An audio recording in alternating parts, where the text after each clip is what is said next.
Greetings, my dear listeners. Today we embark on a journey into one of the greatest mysteries of existence, a question that lies at the border of science and philosophy, imagination and mathematics. What was before the Big Bang? The Big Bang is one of the most reliable and well-tested scientific theories in modern cosmology.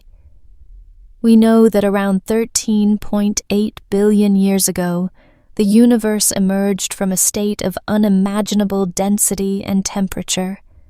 Space began to expand, time began to flow, matter and radiation appeared, and later galaxies, stars, and planets formed. And yet, this very idea of a beginning confronts us with a paradoxical question. What was happening before everything began?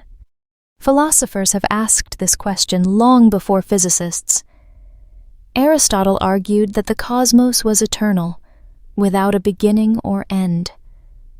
In contrast, Christian thought spoke of creation ex nihilo, of the universe born out of nothing by God's will. In the Enlightenment, thinkers like Immanuel Kant wrestled with the paradox: can the universe have a beginning if time itself seems infinite? Then, in the 20th century, physics gave us equations and models that described the expansion of the cosmos. And still, the mystery remains. The Big Bang seems to mark a horizon beyond which our knowledge cannot yet see.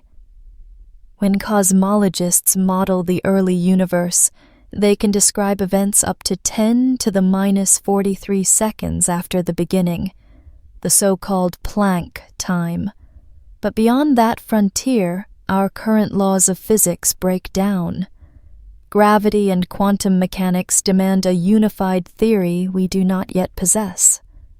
It is there, beyond the horizon of our knowledge, that speculation and hypothesis begin. In this series, we will examine the boldest of these hypotheses. Perhaps before the Big Bang there was another universe, collapsing and giving rise to ours.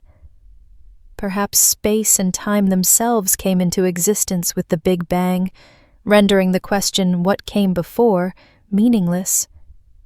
Or perhaps our universe is just one bubble in a vast multiverse, and its beginning is just a local event in a much greater reality.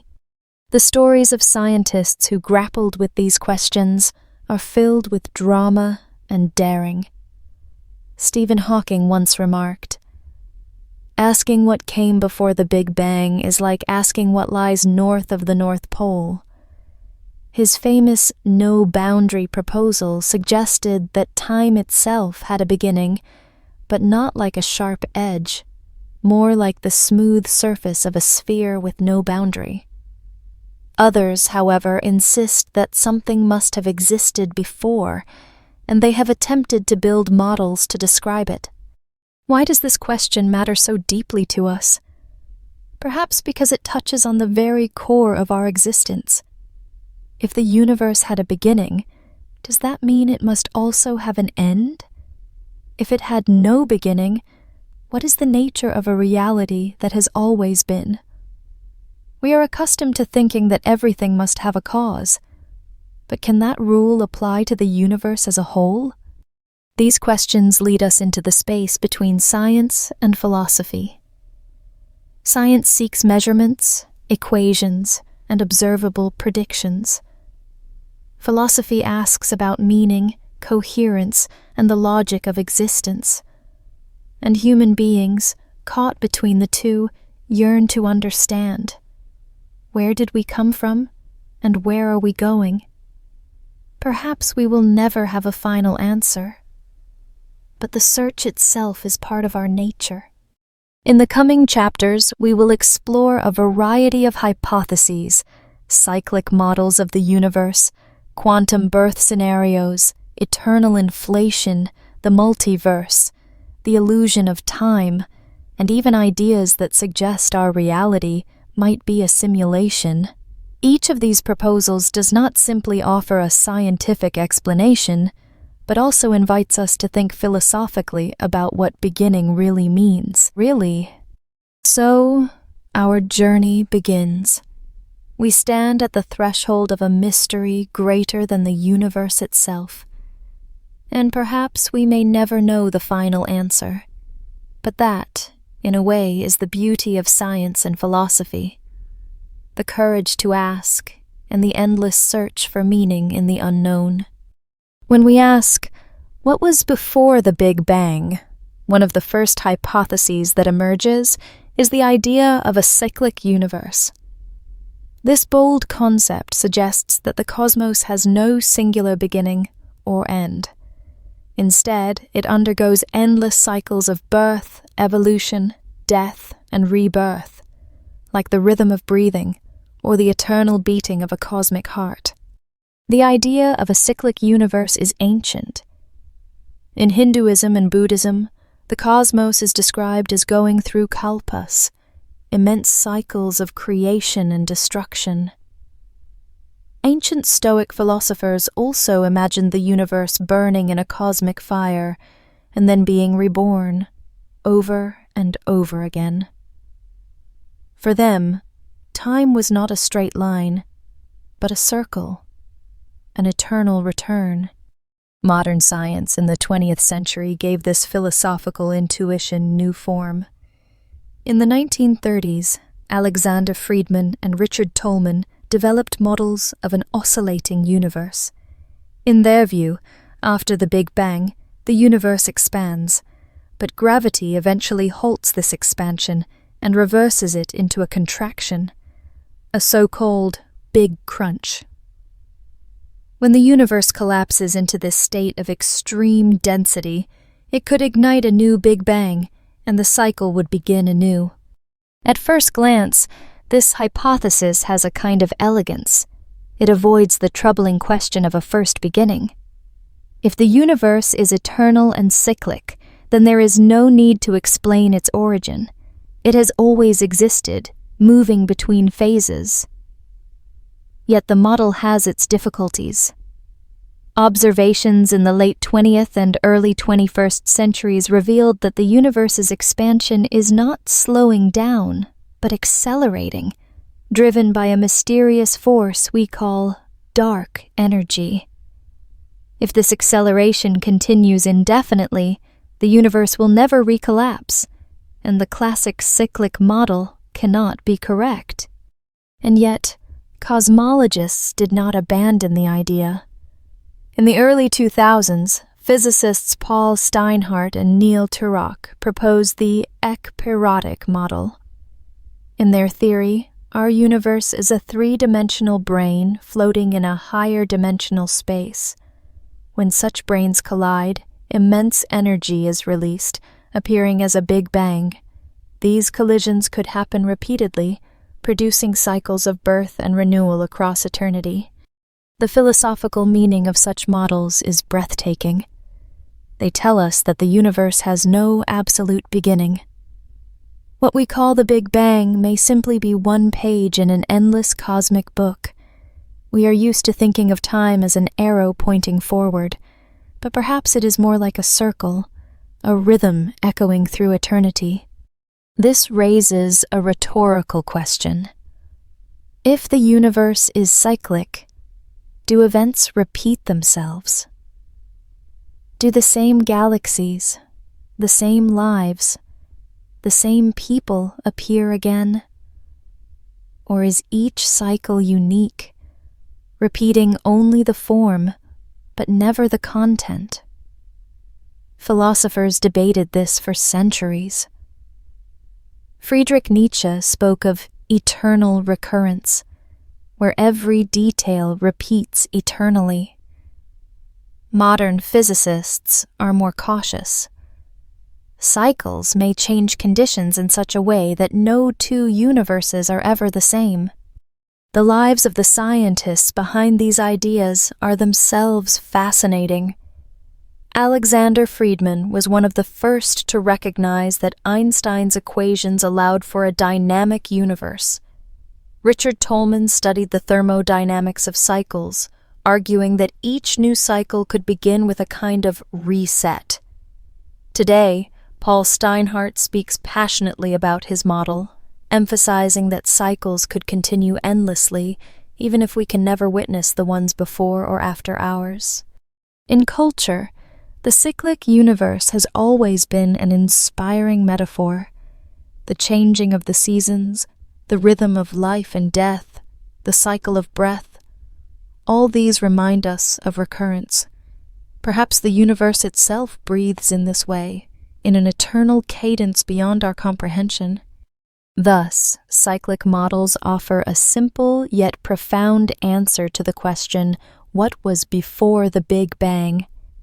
There was another universe, and before that, yet another, and so on, without end.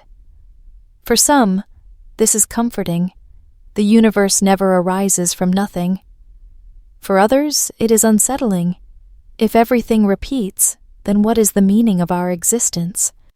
We do not yet know whether these ideas are true, but their very existence demonstrates the audacity of human thought. In the next chapters, we will explore further hypotheses: the quantum birth of the universe, the concept of eternal inflation, and even the radical suggestion that time itself may have been born with space, making the question, what was before, meaningless. When we ask what was before the Big Bang, some of the boldest ideas come from quantum cosmology. These proposals suggest that the birth of the universe itself was a quantum process, a spontaneous transition from nothingness into something, much like the way particles appear and disappear in the quantum realm. Quantum mechanics teaches us that the vacuum is not empty. It is a seething ocean of energy where virtual particles constantly emerge and vanish. At first glance, this microscopic chaos seems far removed from the universe as a whole. But in the 1970s, physicist Edward Tryon proposed a radical idea. What if the universe itself is nothing more than a massive quantum fluctuation? Tryon reasoned that the total energy of the universe could be zero. Matter has positive energy, while gravity has negative energy. If they perfectly balance, then no violation of conservation laws is required for the universe to exist. In this way, the cosmos might have sprung from a quantum fluctuation with nothing before it. Later, Alexander Vilenkin developed a more detailed model. In the 1980s, he proposed the idea of tunneling from nothing. In quantum mechanics, particles can sometimes cross barriers they classically should not be able to. Vilenkin suggested that the universe itself could appear by tunneling from a state of nothing. In his picture, there was no space and no time before the Big Bang. These arose as part of the same quantum event that created the universe itself. Stephen Hawking and James Hartle advanced yet another model, the no-boundary proposal. In their framework, time behaves like a spatial dimension near the origin of the universe. Just as the surface of a sphere has no edge, time has no sharp beginning. Asking what came before the Big Bang is, in Hawking's words, like asking what lies north of the North Pole. The question dissolves once we see time differently. These ideas sound paradoxical, almost impossible. They challenge our everyday sense of cause and effect. We are used to thinking that every event must have a reason. But quantum mechanics long ago taught us that reality at small scales behaves in ways that defy intuition. Particles can be in two states at once, tunnel through barriers, and appear from the vacuum. If that is true for the microscopic world, why not for the entire cosmos? The philosophical meaning of these hypotheses is staggering. If time itself is born with the universe, then asking, "What came before?" becomes meaningless. Perhaps the universe has no cause in the usual sense. Perhaps it exists because it is possible, because the laws of physics permit it. But this raises a rhetorical question. Do the laws of physics themselves exist independently of the universe? If they allow the universe to appear, where do they reside before time and space exist? Are they eternal truths like mathematics, or emergent properties of the cosmos itself? Here, physics crosses into philosophy and perhaps into metaphysics. The lives of the scientists behind these ideas are a testament to courage. Vilenkin recalled how his proposals were met with skepticism, even ridicule. Yet he persevered, convinced that only bold speculation could approach the question of origins. Hawking, despite his illness, delivered lectures on his no-boundary idea that inspired millions. Their work shows us that sometimes the most audacious theories are also the most fruitful. Culture, too, has been fascinated by this concept. Science fiction writers have imagined universes born from nothingness. Philosophers have debated the meaning of nothing itself. Poets have taken the idea as a metaphor for creation, where light emerges from darkness. The idea that existence can arise spontaneously has always touched something deep in the human imagination. Thus, quantum birth models offer a radical answer to the question, what was before the Big Bang? Nothing. But this nothing is not an empty void. It is a state without time and space, governed by possibilities rather than certainties. In this vision, the Big Bang was not the first event in time, but the moment when time itself came to be. In the next chapters, we will explore other daring proposals: the hypothesis of eternal inflation, the idea of the multiverse, and the suggestion that our universe may be only one part of a much greater structure, perhaps even a cosmic simulation, or a mathematical reality beyond space and time. When discussing what was before the Big Bang, one of the most striking and influential ideas is the hypothesis of eternal inflation. Born in the 1980s, this concept not only reshaped our understanding of the early universe, but also opened the door to an astonishingly vast reality, one in which before becomes an endless process. To understand eternal inflation, we must recall the inflationary model itself. In the early 1980s, physicist Alan Guth proposed that immediately after the Big Bang, the universe underwent an extraordinary exponential expansion. This inflation solved several puzzles: why the universe looks so homogeneous, why its geometry is nearly flat, and why we see tiny quantum fluctuations that seeded galaxies. Inflation became a central pillar of cosmology. But soon came new developments. Andrei Linde, a Russian-American physicist, extended the theory into what he called chaotic inflation. In this model, inflation does not end everywhere at the same time. In some regions, it stops, forming bubble universes, while in others, it continues. This process never fully ceases. Somewhere, inflation is always happening. Hence the term eternal inflation. In this picture, our Big Bang was not a singular event. It was merely the birth of one bubble universe, formed when inflation ended in our region. Beyond our cosmic horizon, inflation continues, producing countless other universes. Each may have its own physical laws, constants, and structures. Thus, eternal inflation leads directly to the concept of the multiverse. The philosophical implications are staggering. If inflation is eternal, then the universe has no beginning in the usual sense. There is always some region where it continues. The question, what came before the Big Bang, can be rephrased. Before our Big Bang, there was another region of inflating space, and perhaps countless other Big Bangs, and so on, without end. This invites a rhetorical question.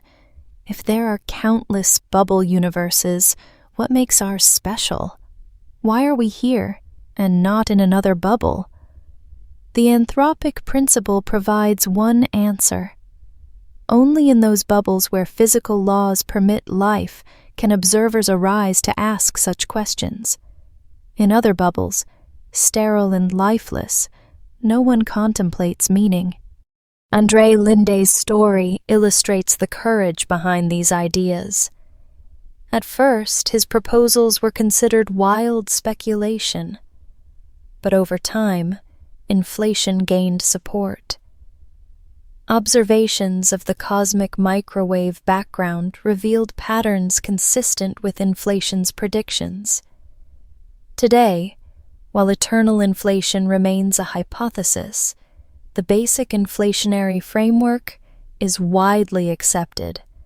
Lind himself often says, "I don't know if my theory is correct, but it is too beautiful not to be true." Critics point out difficulties. Eternal inflation may not be testable.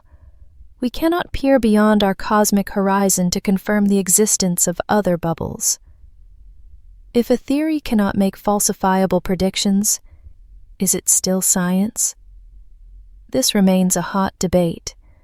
Supporters respond that if a theory explains much and is internally consistent, it deserves serious consideration. Culture has also embraced the idea. Eternal inflation inspired writers and filmmakers to imagine infinite realities, universes beyond universes. It echoes ancient myths of endless worlds, now clothed in modern physics. Human imagination has found in it a scientific foundation for its boldest dreams. Thus, eternal inflation provides a profound answer to what was before the Big Bang. Before it, there was inflation itself, perhaps ongoing forever. Our world is just one bubble in an infinite cosmic froth. Whether or not this hypothesis is ultimately proven, its very existence stretches the horizons of human thought. In the next chapters, we will explore other possibilities, the multiverse in more detail, the philosophical paradoxes of the beginning, and even radical ideas that our universe may be a simulation or a mathematical entity.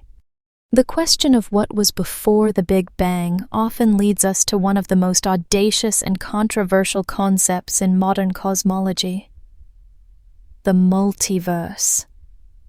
If eternal inflation suggests that countless bubble universes may exist, then the multiverse is the broader framework that embraces them all.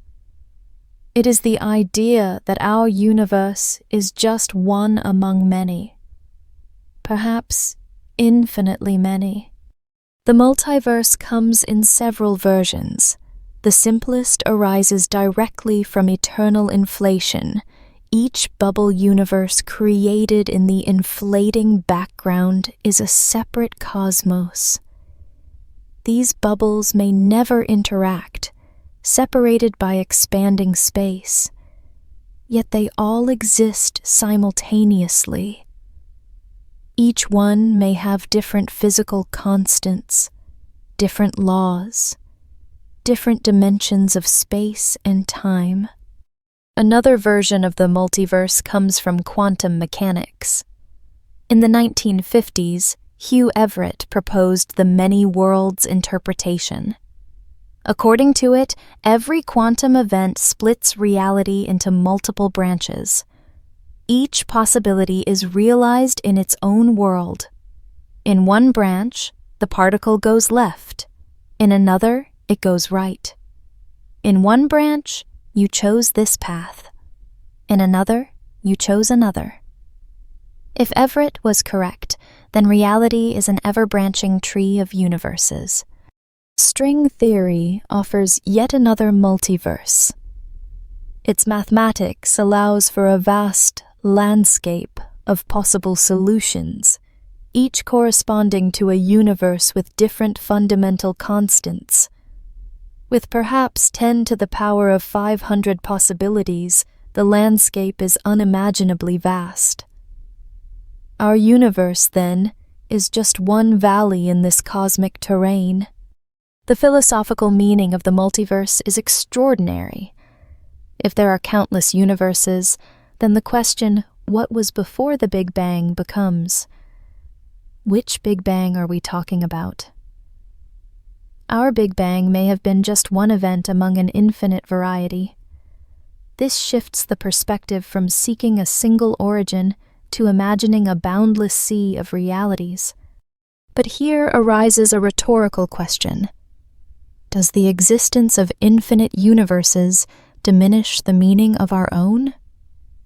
If there are countless versions of us, does that make our choices less significant? Or is it precisely our perspective, limited and unique, that gives value to this particular reality? These are questions not only of physics, but of philosophy and even of human identity.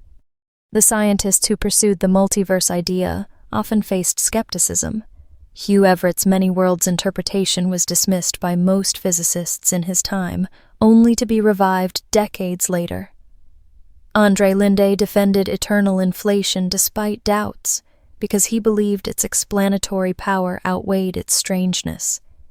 Max Tegmark went further, categorizing multiverses into levels, from simple inflationary bubbles to entire mathematical realities.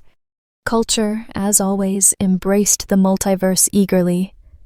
From comic books to science fiction films, parallel worlds have captured the imagination.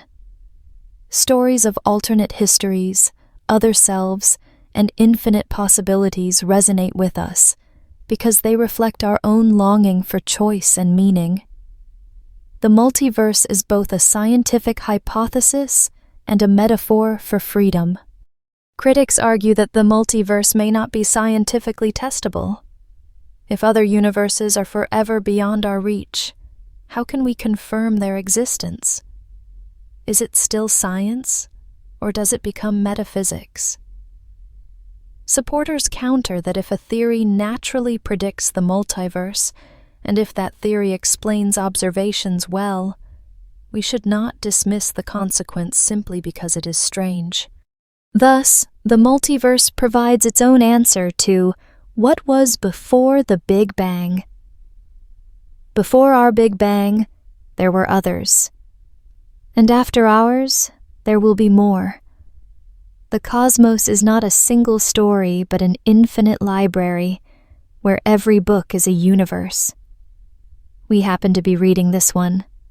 In the chapters to come, we will examine still deeper paradoxes. The philosophical questions of whether beginning itself makes sense, the idea of a cosmic bounce instead of a singularity, and radical hypotheses that challenge our very definition of reality.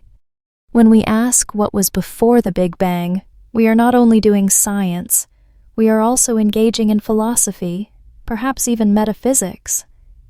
The very notion of a beginning carries paradoxes that have challenged thinkers for centuries. What does it mean for the universe to begin? Can time itself have a starting point? And if so, what does before mean when there was no time? The ancient philosophers wrestled with these questions long before modern physics. Aristotle argued that time is eternal and cyclical, bound up with the motion of the heavens. Augustine, centuries later, offered a radically different answer. Time itself was created with the world. To ask what God was doing before creation, he said, was meaningless, because before did not exist. Already we see the seeds of the same paradoxes that modern cosmology confronts. In the 20th century, Immanuel Kant's first antinomy became famous. The universe must both have a beginning and not have one. If it had no beginning, how could an infinite series of moments have already passed? If it had a beginning, what caused it? Kant concluded that reason itself cannot resolve this contradiction. The paradox is built into our concepts of time and causality. Modern cosmology brings these philosophical dilemmas into sharper focus. If time began with the Big Bang, then asking what was before is like asking what is north of the North Pole. But the human mind resists this. We want to imagine a cause, a prior state, a chain of events leading up to now. Perhaps our minds are simply not equipped to think outside of time. This leads to a rhetorical question. Do our questions themselves have limits? If the universe has no boundary, if time is emergent or illusory, then perhaps the very act of asking what was before is like trying to scoop the ocean with a sieve. We can keep asking, but maybe the form of the question prevents us from finding an answer. The lives of philosophers and scientists show how deeply this paradox resonates. Augustine, in his Confessions, described the torment of wondering about time. Kant built entire critiques of reason around it. Einstein spoke of time as an illusion, while Hawking declared that physics may eliminate the need for a before. Each of them, in different centuries and with different tools, wrestled with the same abyss of thought. Culture, too, reflects this struggle. Myths of creation often begin not with a moment of origin, but with a primordial chaos, a formless void. Out of this void, order emerges. The void is not before in a temporal sense, but a metaphor for the unknown. In literature and art, the theme of beginnings is universal. Every story asks how it all starts. Every life wonders where it comes from. Critics sometimes dismiss these reflections as unanswerable. But even unanswerable questions have value. They shape the boundaries of thought. They remind us that reality may not conform to human categories. If nothing else, they inspire humility. Perhaps the universe is not obligated to be understandable in terms that satisfy our intuition. Thus, the philosophical paradoxes of the beginning suggest a radical possibility. Maybe the question itself is flawed. What was before the Big Bang? Perhaps nothing. Not because nothing happened, but because the very framework of before collapses when applied to the cosmos, or perhaps everything. An eternal cycle, an infinite regress, a reality without origin. In either case, the lesson is the same. Our minds, like our telescopes, have limits. And yet, we continue to ask. That is what makes us human. The paradox of beginnings is not a failure of thought, but its most profound achievement, the recognition that some mysteries may forever exceed us.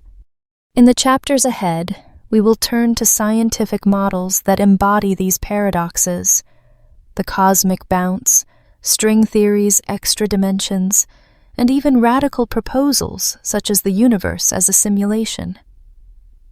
Each in its own way tries to make sense of what beginning really means. When most people imagine the Big Bang, they picture a singularity, a point of infinite density where space and time began. But many physicists doubt that such a singularity really exists. Instead, they propose another possibility, the cosmic bounce. According to this idea, the Big Bang was not the absolute beginning, but the rebound of a prior universe that had collapsed. This concept, often called the Big Bounce, offers a radically different picture of reality. Rather than a universe emerging from nothing, it suggests an eternal cycle of contraction and expansion. Our cosmos may have been born from the death of a previous one, and someday it may contract again, only to bounce once more. Why is this hypothesis attractive? Because singularities signal the breakdown of our physical laws. At a singularity, general relativity ceases to function, and we cannot describe what happens. A bounce, however, implies that the laws of physics remain consistent even under extreme conditions. Instead of collapsing into an unknowable state, the universe transitions smoothly from contraction to expansion. One of the most promising approaches to this idea comes from loop quantum gravity. In this theory, space-time is not continuous, but made of discrete loops, a kind of quantum fabric. Researchers such as Abhay Ashtekar and Martin Bojewald have shown that within this framework, the singularity of the Big Bang is replaced by a quantum bounce. Space does not break down but jumps across the critical point, preserving consistency. The philosophical meaning is profound. If the universe bounces, then it has no ultimate beginning. Each Big Bang is just a continuation of an infinite history. But then arises a rhetorical question. If cycles are infinite, do they ever repeat exactly? Do the same galaxies, the same people, appear again? Or is each cycle unique, unfolding with new conditions and new laws? Science does not yet know. Science does not. The scientists pursuing this line of thought inherit a legacy. Albert Einstein sought a unified theory that could encompass both relativity and quantum mechanics. He did not succeed, but his dream lives on. Today, physicists working on quantum gravity continue that quest, convinced that only by uniting these frameworks can we understand the birth of the cosmos. Interestingly, the idea of cycles resonates with ancient myths. Hindu cosmology spoke of kalpas, endless cycles of creation and destruction. Norse mythology described Ragnarok, after which the world is reborn. The Big Bounce echoes these archetypes, but in the language of modern physics. Once again, science and myth converge in their attempt to grapple with the eternal. Critics point out that we lack direct observational evidence for the bounce. We cannot see before the Big Bang. Our telescopes only observe back to the cosmic microwave background, about 380,000 years after the beginning. What lies beyond remains hidden. Still, some hope that signatures of a prior universe might be imprinted in subtle patterns of radiation or gravitational waves. Future experiments may provide clues. Thus, the Big Bounce hypothesis offers a bold answer to what was before the Big Bang. Before it, there was contraction. Our universe is not a beginning, but a continuation, one heartbeat in the infinite pulse of reality. Whether true or not, it reminds us that the cosmos may be far more eternal than we imagine. In the chapters to come, we will turn to other daring ideas, the string theory picture of colliding brains, the possibility that universes emerge from quantum fluctuations, and the radical notion that our reality may be a simulation. Each adds a new dimension to the question of origins, and each challenges us to rethink what we mean by before. Among the boldest attempts to answer the question of what was before the Big Bang is string theory. This ambitious framework seeks to unify all the forces of nature into a single description, and in doing so, It opens the door to extraordinary possibilities that stretch far beyond our familiar 3 dimensions of space and one of time. At the heart of string theory is a radical idea. The fundamental building blocks of reality are not point-like particles, but tiny vibrating strings. The way these strings vibrate determines what particle they manifest as. Electrons, quarks, photons, all could be different modes of vibration. But for the mathematics to work, string theory requires additional dimensions, far more than the 4 we perceive. Depending on the version, the universe may have 10 or even 11 dimensions, most of them curled up at scales too small for us to notice. How does this connect to the Big Bang? String theory allows for scenarios in which our universe was born not from a singularity, but from interactions of higher dimensional objects called branes. Imagine vast membranes floating in a higher dimensional space. When 2 such branes collide, the energy released could ignite something very much like a Big Bang. In this picture, our universe is not unique. It may be one brane among many, drifting in a larger cosmic arena. This idea is sometimes called the ekpyrotic model, developed by Paul Steinhardt and Neil Turok. In their vision, brane collisions happen repeatedly, creating cycles of expansion. Each collision looks to us like a Big Bang, but in reality, it is part of a much larger story unfolding in higher dimensions. The philosophical implications are sweeping. If brane collisions generate universes, then before the Big Bang was simply another universe's history, unfolding until it collided with ours. Our cosmos is then just one chapter in an endless narrative written across a multidimensional stage. The very notion of an absolute beginning dissolves into a broader continuum. This raises rhetorical questions. If branes collide infinitely, how many universes have come before ours? How many will come after?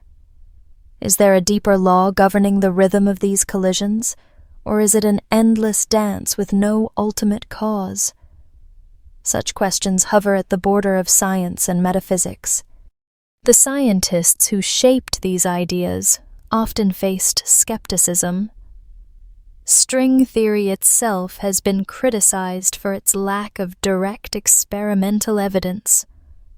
We cannot probe the tiny scales where extra dimensions might exist, nor can we observe branes colliding. Yet its mathematical richness and internal consistency inspire many to pursue it. Steinhardt and Turok themselves have continued refining their models, convinced that they may hold the key to cosmic origins. Culturally, the idea of hidden dimensions and parallel worlds has fascinated us for centuries. From myths of unseen realms to modern science fiction, humans have always imagined that reality might be larger than it seems. String theory provides a scientific basis for these intuitions, turning poetic metaphors into possible physics. Critics remind us, however, that without testable predictions, these scenarios remain speculative. Still, speculation has always been part of science. Theories often begin as daring conjectures before they find experimental support. Whether string theory will ever provide such support remains uncertain, but its vision of reality is among the most expansive ever conceived.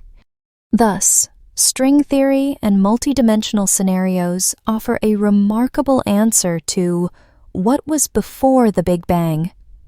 Before it, there may have been a vast higher dimensional space where branes moved and collided, giving rise to universes like ours.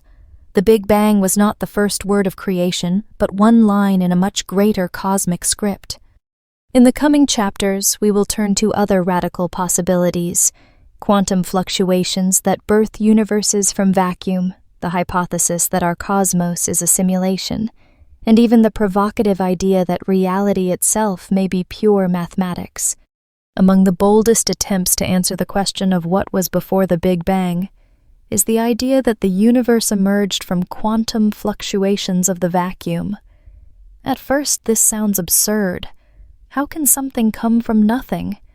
But in quantum physics, nothing is never truly empty. Instead, it is a restless sea of potential, buzzing with virtual particles and fields. Quantum mechanics has taught us that the vacuum is alive with activity. Particles appear and disappear, borrowing energy from the void and returning it just as quickly. These phenomena are not mere speculation. They have been observed in effects like the Casimir force, where two metal plates in a vacuum are drawn together by the pressure of fluctuating fields. In the quantum world, emptiness itself has structure. In 1973, physicist Edward Tryon suggested a daring hypothesis. Perhaps our universe is simply one of those things which happen from time to time. He meant that the entire cosmos could be a gigantic quantum fluctuation. If the positive energy of matter balances the negative energy of gravity, then the total energy of the universe might be zero. In such a case, the creation of a universe does not violate conservation laws. It simply appears, like a particle from the vacuum, but on an unimaginably. Later, Alexander Vilenkin proposed his theory of tunneling from nothing.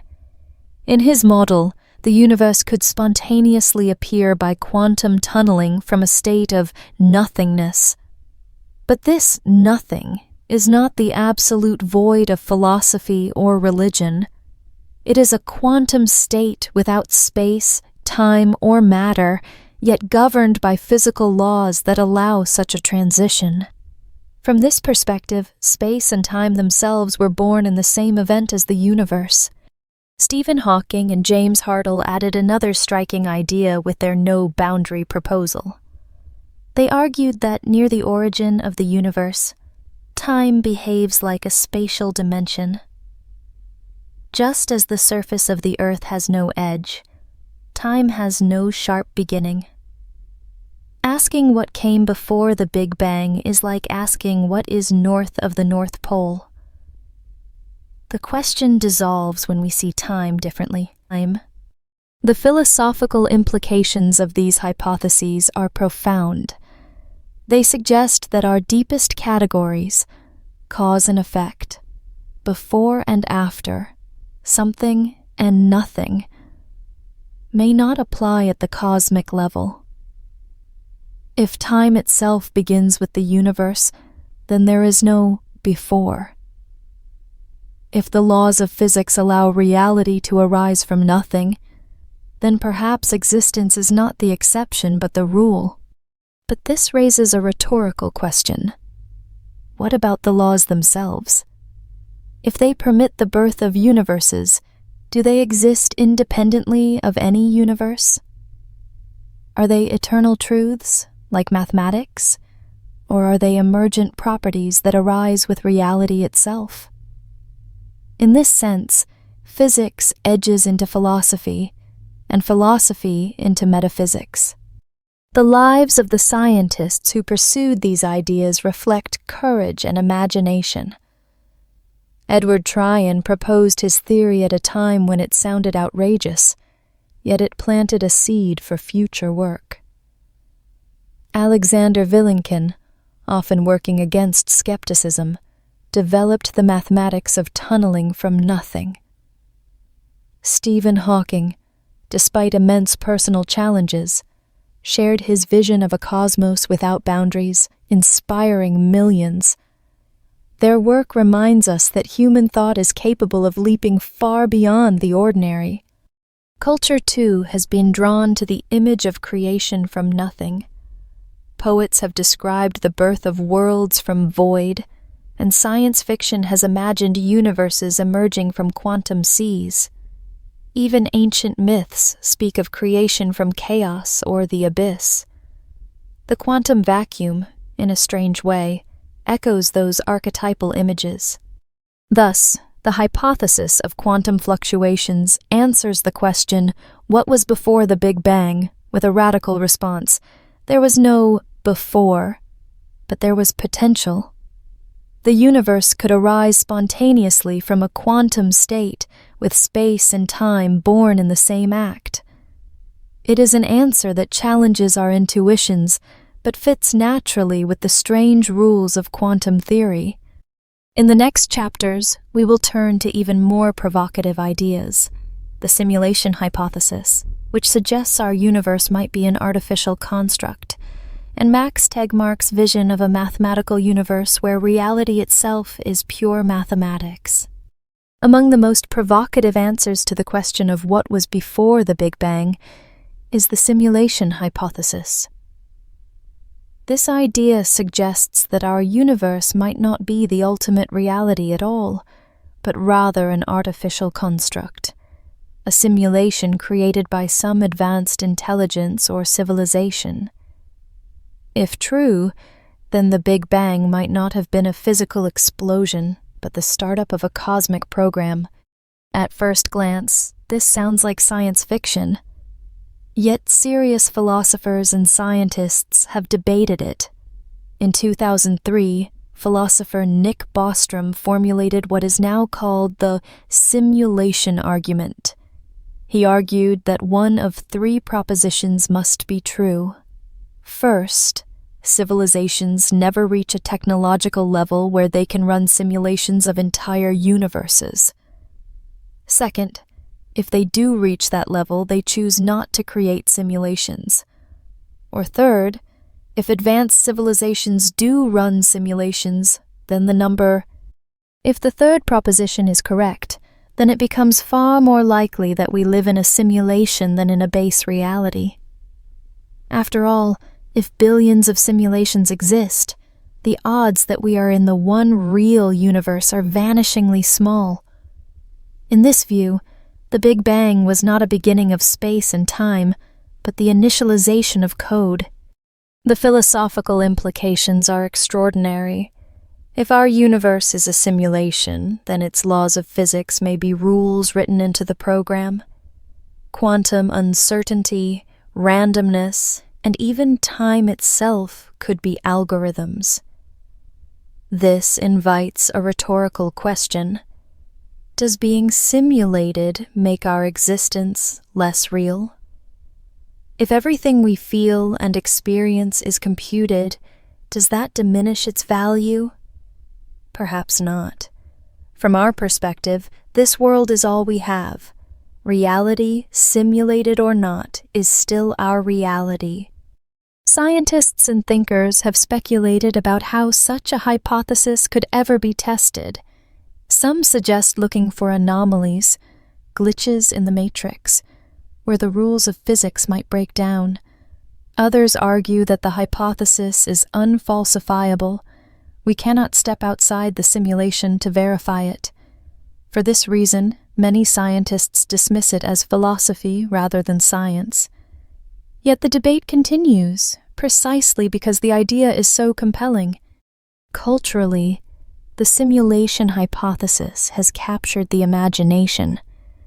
Films like The Matrix have made the idea iconic, while novels and video games play endlessly with virtual worlds. These stories are not merely entertainment. They resonate because they echo an ancient human intuition that the world we see may not be the ultimate reality. Critics point out that even if we live in a simulation, the question of before the Big Bang is not really answered. It is only displaced. What kind of reality runs the simulation? Who created it, and why? Perhaps our universe is a simulation within a simulation, leading to an infinite regress. Or perhaps the creators are themselves simulated. The hypothesis shifts the question but does not eliminate it.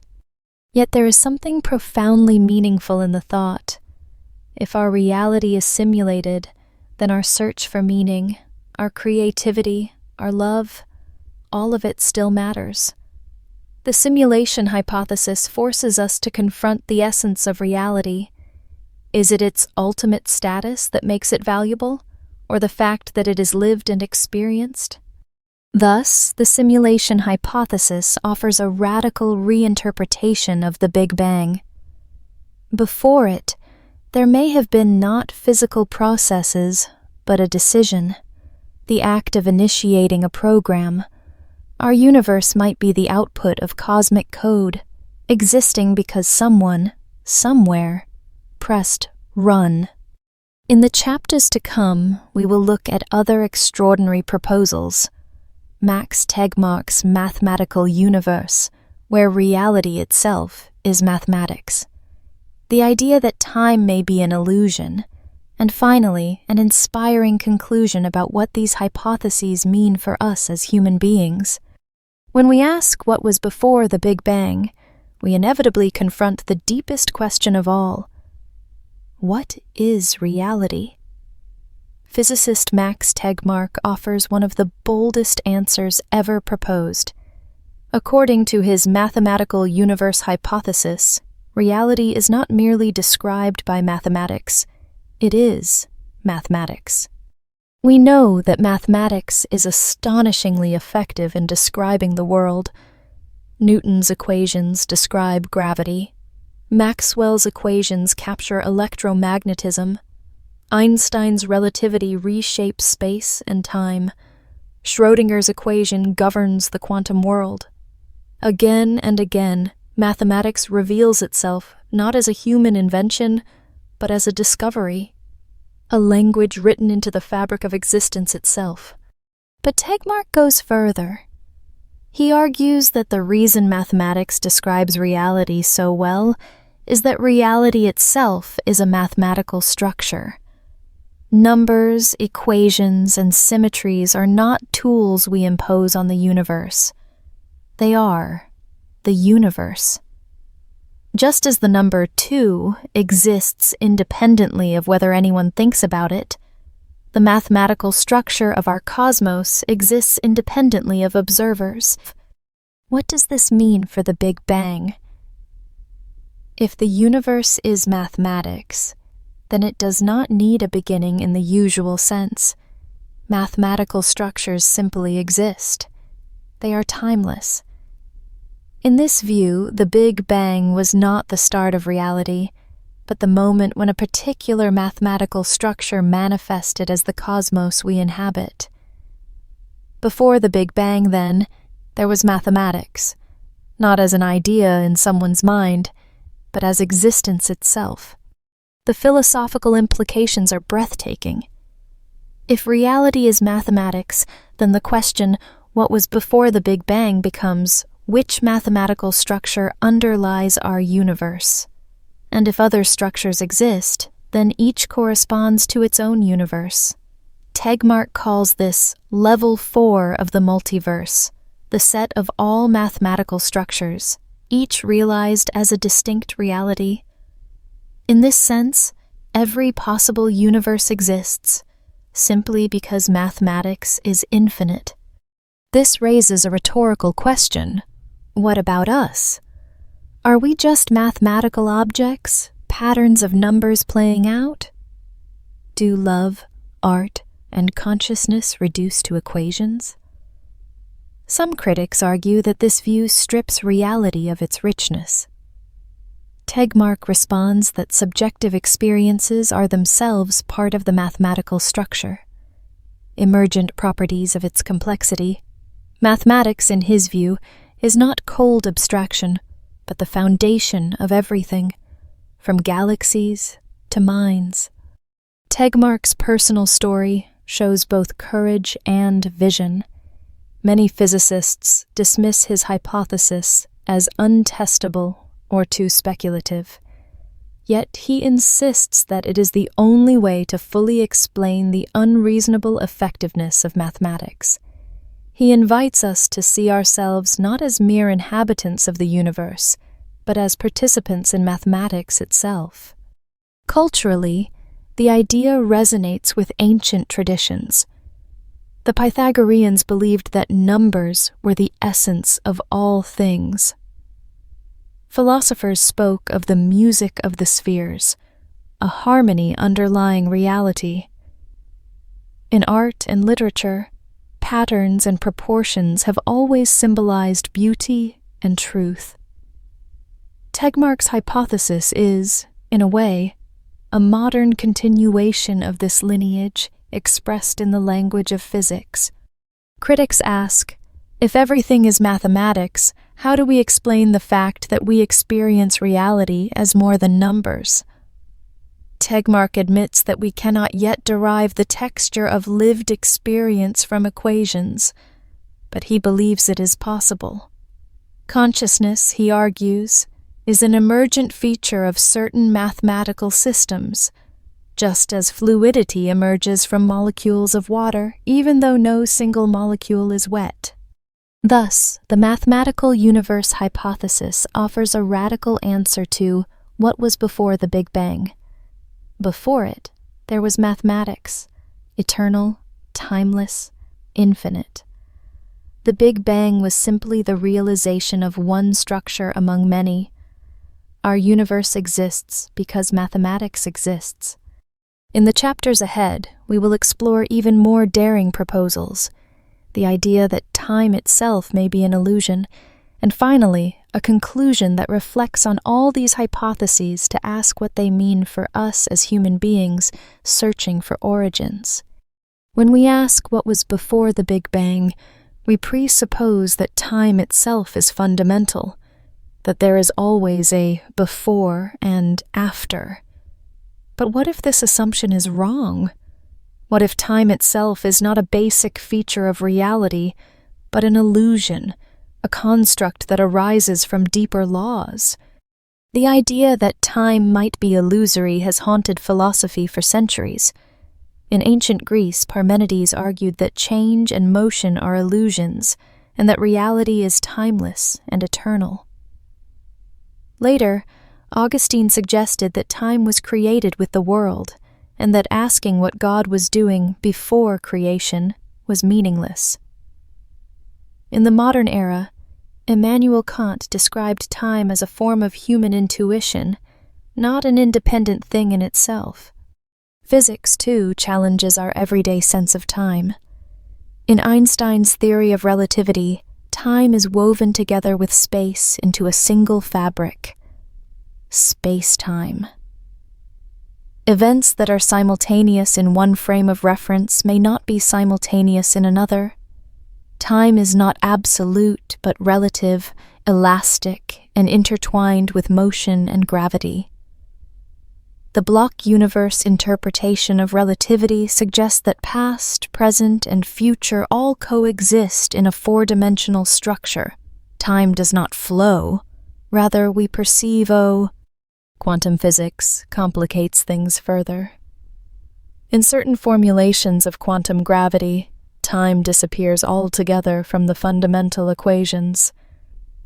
Physicist Carlo Rovelli argues that time is not basic but emergent.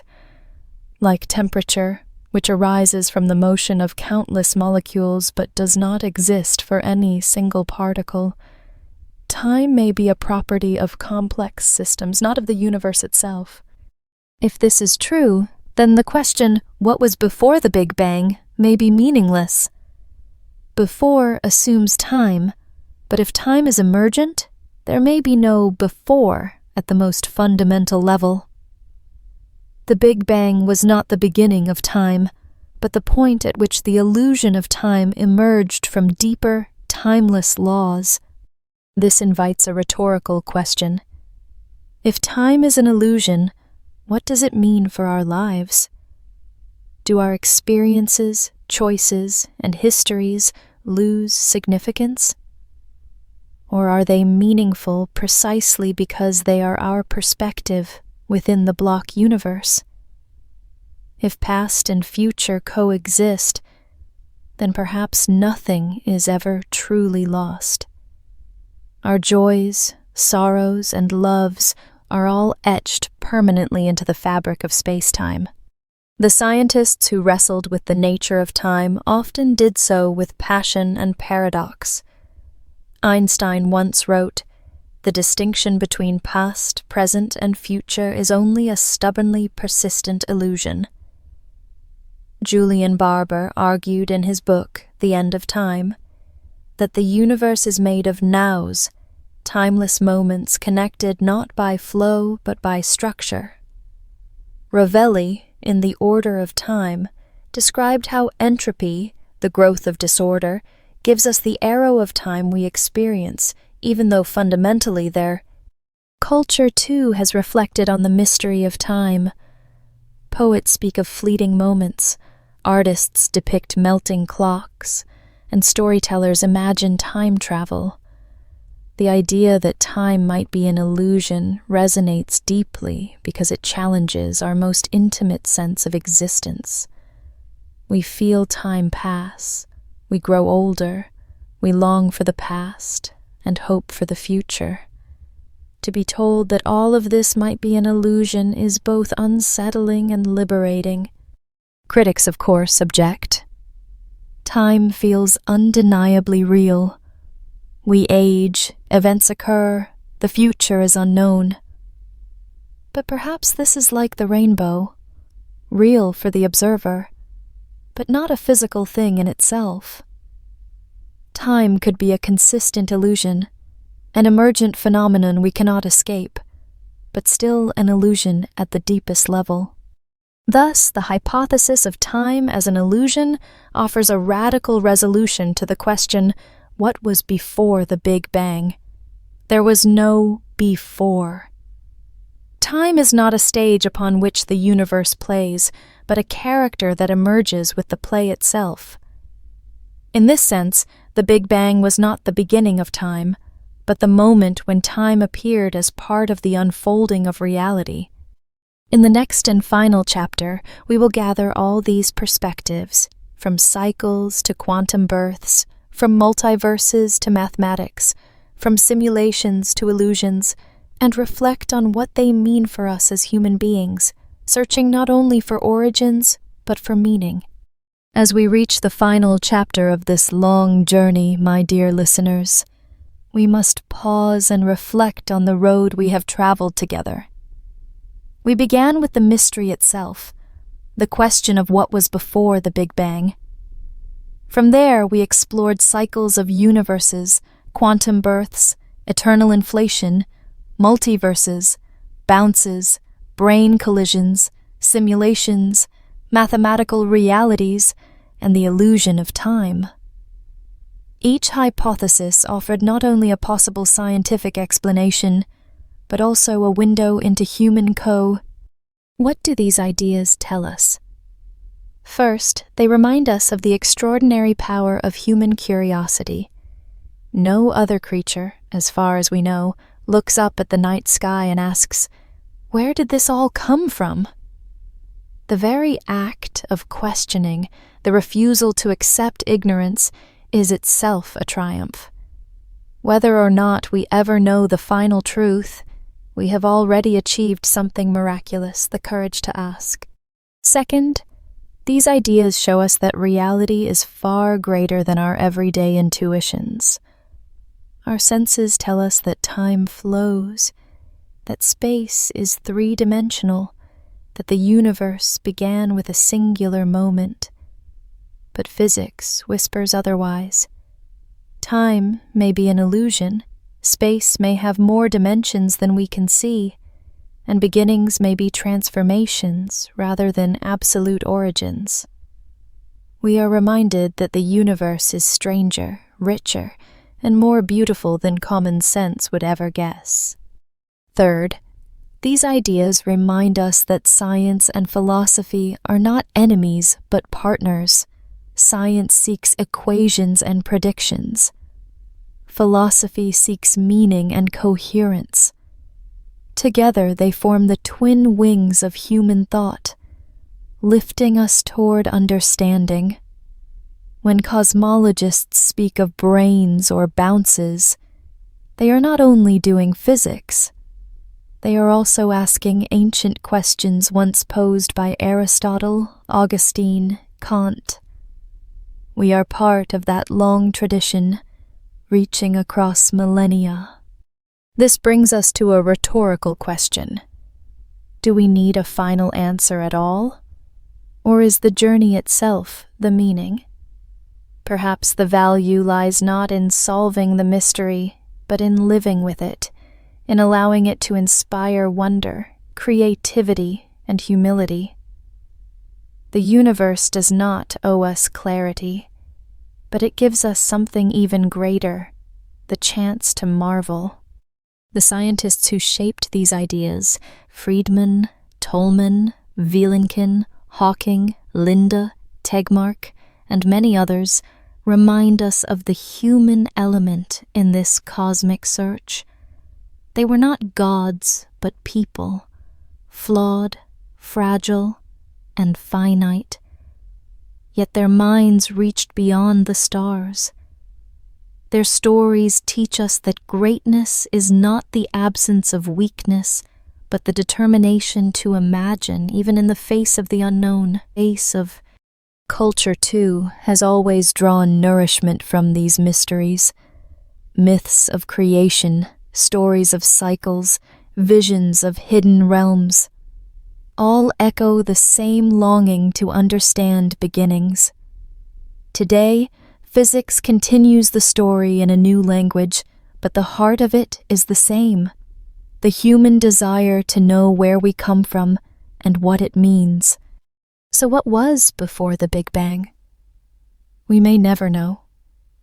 Perhaps there was another universe, collapsing and bouncing into ours. Perhaps there was nothing, and the universe tunneled into being. Perhaps inflation continues eternally, birthing countless worlds. Perhaps we are living in a simulation, or in mathematics, or in a timeless block where before has no meaning. Each possibility is as humbling as it is inspiring. And yet, the deeper truth may be this: the universe is not merely out there, separate from us. We are part of it. The atoms in our bodies were forged in ancient stars. The neurons that fire in our brains obey the same quantum laws that governed the early cosmos. To seek the origin of the universe is also to seek the origin of ourselves. We are the universe asking about itself. This realization is perhaps the greatest gift of cosmology. It turns science into a kind of poetry. To ask about the Big Bang is to join the chorus of existence, to add our voice to the cosmic symphony. Whether the answer is cycles, mathematics, or illusion, the act of asking binds us to the stars. So, my dear listeners, let us end not with certainty, but with wonder. The Big Bang may remain a mystery, but it is a mystery that enriches us. We may never see beyond the cosmic horizon, but we can still imagine. We may never know what was before, but we can still marvel that there is anything at all. And perhaps that is enough. For in the face of the infinite, the greatest act of all is not to possess answers, but to live with questions. To let them inspire us, to let them humble us, and to let them remind us that we are part of a universe vast beyond measure, and yet intimate enough to live within our hearts. Thank you for joining me on this journey. May the mystery of the cosmos continue to inspire your thoughts, your dreams, and your sense of wonder. For even if we never know what was before the Big Bang, we will always know that we were brave enough to ask.